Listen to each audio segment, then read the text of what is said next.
menjadi hati saya. Pilih-pilih roh suci, makarya ing manah kula memuji Gusti kanthi sukarana. Awit roh suci makarya ing manah kula gesang langgeng ayem tentrem selaminya. Roh suci, oh roh suci, makarya ing manah kula. Roh suci, oh roh suci, makarya ing manah kula.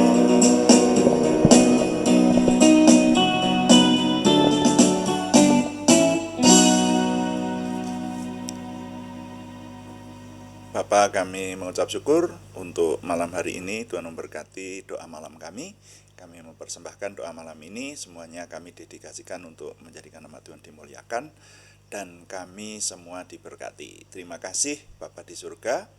Dalam nama Tuhan Yesus Kristus kami berdoa. Amin. Selamat malam Bapak Ibu, Saudara sekalian yang sudah bersama dengan kita di sini dalam doa malam hari ini. Doa malam melalui online ini diadakan secara iman Kristiani dengan dasar keyakinan kepada Tuhan Yesus Kristus, Yeshua HaMasiah, Juru Selamat dunia, Imam Besar Agung kami. Dan firman Tuhan yang didokumentasikan dalam kitab suci Perjanjian Lama serta Perjanjian Baru menjadi pegangan kami, menjadi pegangan kita sekalian. Saudara sekalian, doa malam kami ingatkan ditujukan untuk menjawab pertanyaan. Karena itu kalau ada pertanyaan silahkan dari saudara seiman yang ingin kami menjawabnya, silahkan dikirimkan kepada kami, nanti akan menjadi tema-tema dalam doa malam kita. Kami akan berusaha menjawabnya. Dan doa malam juga seringkali ditujukan untuk mencermati hal-hal yang terjadi di zaman kita hidup ini, sehingga hidup kita berkenan kepada Tuhan. Nah, seperti sore hari ini kami mau berusaha menjawab pertanyaan dari Bapak Harjanto di Purwodadi. Ya. Pertanyaannya begini, Tirus itu nama tempat atau kota? Mengapa Tirus berkata mengenai Yerusalem? Jadi pertanyaannya, Tirus itu nama tempat atau kota? Mengapa kalau nama tempat atau kota kok berkata itu ya mengenai Yerusalem? Nah, ini perhatian Pak Harjanto disebutkan dari Yeskiel pasal 26 ya, seluruh ayat dibaca. Yeskiel pasal 26.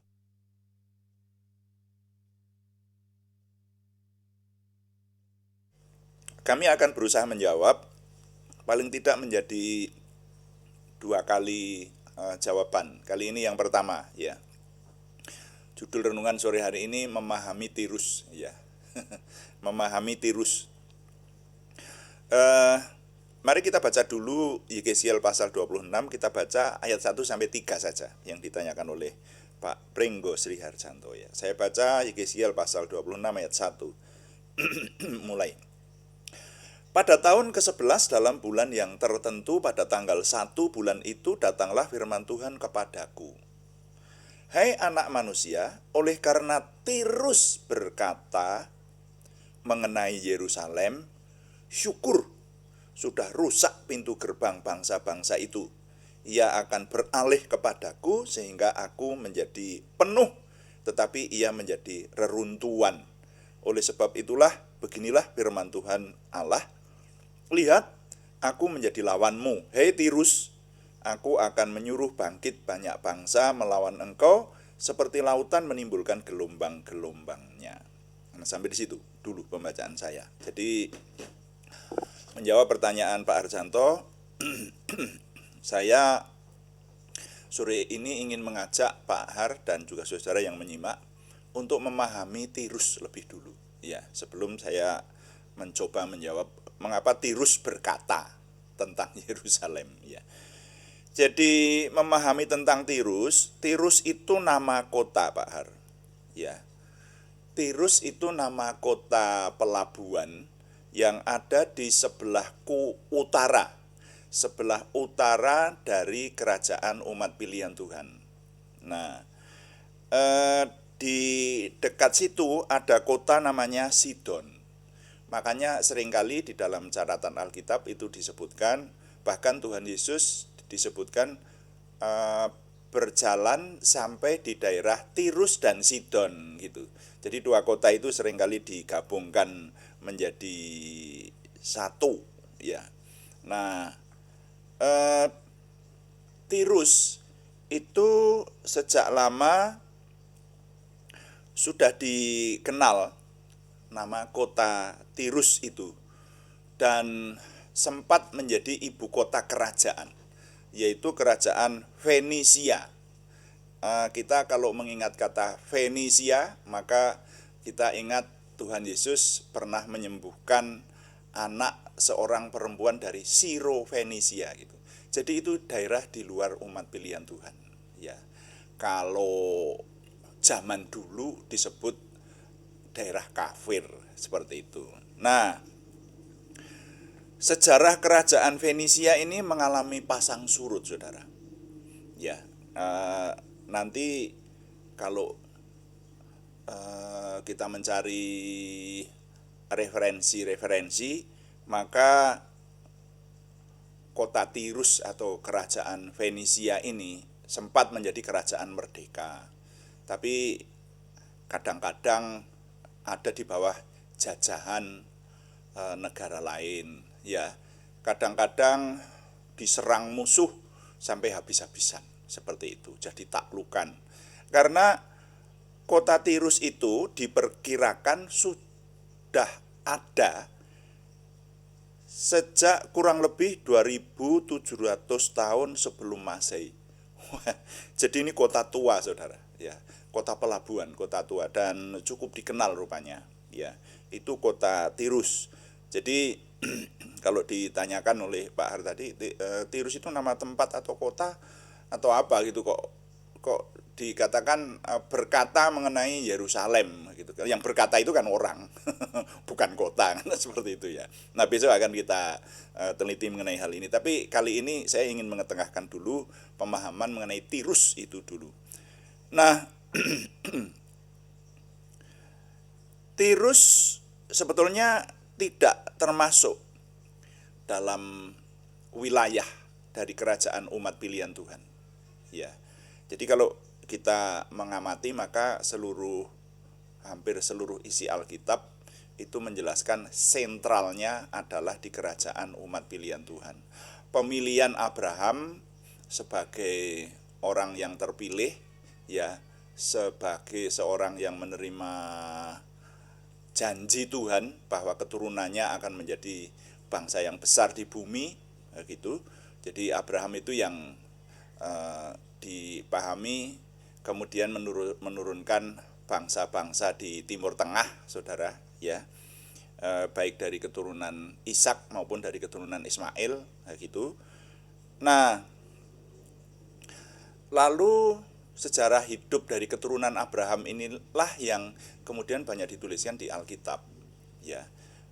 Diistilahkan keturunannya Abraham, terutama yang dari jalur Ishak dan Yakub, dikenal sebagai umat pilihan Tuhan sampai perjanjian lama selesai, ya. Nah, nanti setelah perjanjian baru, setelah Tuhan Yesus datang, maka umat pilihan Tuhan itu diperluas, bukan hanya keturunan Abraham, tetapi setiap orang yang mau percaya kepada Mesias, kepada Tuhan Yesus. Nah, itu iman Kristiani mengatakan semacam itu, saudara ya. Makanya kitab suci yang dipercaya oleh iman Kristiani sebagai firman Tuhan terbagi menjadi dua, yaitu perjanjian lama dan perjanjian baru, saudara-saudara ya. Jadi hanya iman Kristiani yang mempercayai ada perjanjian lama dan perjanjian baru, yaitu zamannya berbeda, saudara, dan bahkan hukum-hukum rohaninya juga berbeda, seperti itu saudara ya. Nah, makanya sekarang bisa kita lihat umat Kristiani itu tidak mempercayai manusia dapat mengadili manusia lain dengan berdasarkan hukum-hukum perjanjian lama. Kalau di hukum perjanjian lama itu masih diizinkan. Zamannya Musa, orang bersalah di hadapan Tuhan dirajam batu sampai mati, seperti itu. Itu zamannya Musa terjadi. Kalau di perjanjian baru tidak boleh, tidak ada. Perjanjian baru kita percaya adalah sudah diperbaharui dengan kehadiran Tuhan Yesus Kristus, dengan karyanya, dan hukum Taurat itu sudah dibatalkan atau dibatalkan, begitu istilah yang dipakai, membatalkan hukum Taurat tapi menyatukan dalam diri Yesus Kristus, begitu. Jadi jangan salah, tidak dibatalkan sama sekali terus lenyap begitu saja, enggak. Ya, dibatalkan tetapi disatukan dalam Yesus Kristus melalui karya-karyanya itu. Nah, jadi kota Tirus itu banyak disebut di Alkitab, walaupun itu bukan termasuk kota, termasuk wilayah dari umat pilihan Tuhan. Dan hebatnya kota Tirus ini disebut sampai pada zaman perjanjian baru juga, saudara ya. Jadi kota Tirus itu disebutkan di perjanjian lama, banyak di perjanjian lama, tapi zaman perjanjian baru Tuhan Yesus dikatakan bersinggungan dengan kota Tirus juga. Nah, kini kota ini termasuk 4 kota besar yang ada di Lebanon, saudara ya. Jadi termasuk di negara Lebanon. Seperti itu. Rasanya sampai di sini dulu ya. Kita memahami kota Tirus atau istilah Tirus. Nah, adapun pertanyaan Pak Har berikutnya, kenapa kok berkata tentang Yerusalem? Kita pahami besok ya. Ya, karena doa malam memang dibatasi hanya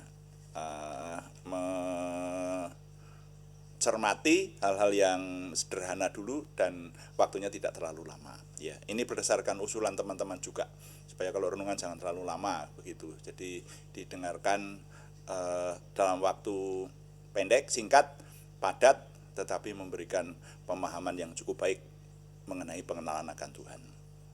Jadi nilai yang dapat saya impartasikan bunyinya begini untuk kali ini. Memahami tentang Tirus adalah nama kota di luar wilayah umat pilihan Tuhan, tetapi banyak disebut dalam catatan Alkitab. Tuhan dipuji, amin. Mari kita mengakhiri dengan melayani Tuhan dengan doa. Kita berdoa sesuai dengan yang Tuhan ajarkan. Tuhan, berkatilah kami dengan berlimpah-limpah, perbuatlah sesuatu yang besar dalam hidup kami, dan itu jelas berasal daripada-Mu. Tambahkanlah pengaruh dan kesempatan kami bagi-Mu. Berikanlah kami suatu perasaan akan hadirat-Mu dan petunjuk-Mu senantiasa. Jagai dan lindungilah kami, supaya tidak jatuh dalam perangkap setan. Dalam nama Tuhan Yesus Kristus kami berdoa. Amin. Demikian doa malam hari ini, saudara-saudara sekalian. Dan untuk Pak Harjanto, jangan lupa jawabannya tidak cukup sekali, tapi besok masih akan saya lanjutkan. Jadi memang belum terjawab semuanya pertanyaannya. Dan kami memberitahukan terus bahwa doa malam dilaksanakan setiap hari pada jam 6 malam atau jam 18 waktu Indonesia Barat, setiap hari, hari Senin sampai Sabtu. Juga ada doa pagi yang dilaksanakan setiap hari, Senin sampai Sabtu pada jam 5 pagi. Hanya temanya berbeda, dan yang pagi lebih rinci, lebih lama waktunya ya, hampir 40 menit sampai hampir 1 jam kadang-kadang seperti itu, karena ada doa syafaat yang menyebutkan nama-nama dan seterusnya, dan meneliti seluruh isi Alkitab sambil merenungkannya. Sudah banyak yang setia mengikuti doa pagi, terima kasih kepada yang setia mengikuti. Juga terima kasih kepada yang sudah mendukung pelayanan ini. Kami tetap mengharapkan dukungan Anda, setidaknya dukungan doa. Terima kasih yang belum berikan subscribe, berkenan memberikan subscribe, like, komen, dan share, bagikan kepada teman-teman lain sehingga lebih banyak lagi yang diberkati bersama dengan kita. Selamat malam, Tuhan memberkati. Amin.